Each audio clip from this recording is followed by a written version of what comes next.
আসসালামু আলাইকুম। জানিয়ে দেব এই মুহূর্তে হাতে পাওয়া সর্বশেষ ভয়ঙ্কর কিছু আন্তর্জাতিক আপডেট বাংলা সংবাদ। শুরুতেই থাকছে সংবাদ শিরোনাম।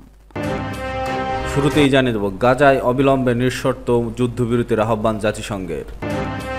সর্বশেষ থাকছে পাকিস্তানের পাঞ্জাবে ভয়াবহ বন্যায় মৃত্যু 15। এখন শুনছিলেন সংবাদ শিরোনাম, এবার বিস্তারিত।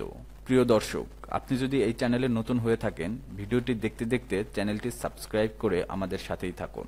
গাজায় অবিলম্বে নিঃশর্ত যুদ্ধবিরতির আহ্বান জাতিসংঘের। গাজায় অবিলম্বে স্থায়ী ও নিঃশর্ত যুদ্ধবিরতির আহ্বান জানিয়েছে জাতিসংঘ নিরাপত্তা পরিষদ। বুধবার দেওয়া এক যৌথ বিবৃতিতে পরিষদের 15 সদস্যদের মধ্যে যুক্তরাষ্ট্র ছাড়া বাকি 14 দেশ জানায় গাজার দুর্ভিক্ষ সম্পূর্ণ মানব সৃষ্ট।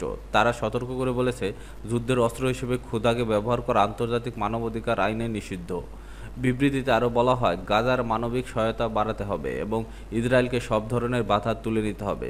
এর আগে জাতিসংঘের সংস্থাগুলো আনুষ্ঠানিকভাবে গাজায় দুর্ভিক্ষ ঘোষণা করে। খাদ্য নিরাপত্তা বিষয়ক আন্তর্জাতিক সংস্থা আইপিসির সর্বশেষ প্রতিবেদনে জানানো হয়, গাজার অর্ধেকেরও বেশি মানুষ তীব্র ক্ষুধায় ঝুঁকিতে রয়েছে।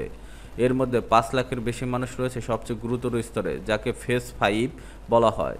সেপ্টেম্বরের শেষ দুর্ভিক্ষ দেইর আল বালা ও খান ইউনুস শহরের পর্যন্ত ছড়িয়ে পড়তে পারে। গাজার স্বাস্থ্য মন্ত্রণালয়ের তথ্যমতে 2023 সালের 7 অক্টোবর থেকে এ পর্যন্ত নিহত হয়েছে 62,895 জন এবং আহত হয়েছে 1,59,000 মানুষ।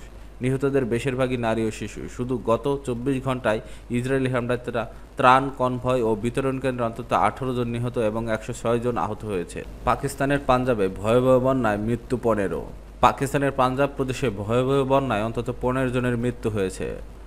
শতদ্রু, রাভি ও চেনাব নদীর পানি বৃদ্ধি পেয়ে বহু এলাকায় ডুবে গেছে। এতে হাজার হাজার মানুষ ঘরবাড়ি ছেড়ে পালাতে বাধা হয়েছে এবং লাখ লাখ একর জমির ফসল নষ্ট হয়েছে। ভারত থেকে বাঁধের পানি ছাড়ার পর ভারী বর্ষণে নদীগুলো ফুলে ফেঁপে ওঠে, চারপাশ প্লাবিত করে। এখন বন্যা দক্ষিণ পাঞ্জাবও ছড়িয়ে পড়ার আশঙ্কা তৈরি করে। সরকার বন্যা দুর্গত এলাকায় সেনাবাহিনী মোতায়েন করেছে। সবচেয়ে ক্ষতিগ্রস্ত অঞ্চলগুলোর মধ্যে রয়েছে সিয়ালকোট, নারওয়াল, হাফিজাবাদ, সারগোদা, লাহোর, কাসুর, ওয়াকারা, গুজরানওয়ালা, ফয়সালাবাদ। কর্তৃপক্ষ জানিয়েছে, জুনে বর্ষা শুরু হওয়ার পর থেকে পাকিস্তানে মোট 802 জনের মৃত্যু হয়েছে। এর অর্ধেকই এই আগস্ট মাসে। শুধু পাঞ্জাবেই ক্ষতিগ্রস্ত মানুষের সংখ্যা 6 লাখ ছাড়িয়েছে। জাতিসংঘ বলছে, এবছর বর্ষাকালে পাকিস্তানের মৃতের সংখ্যা গত বছরের একই সময়ের তুলনায় 3 গুণ বেশি। সূত্র দ্য ডন।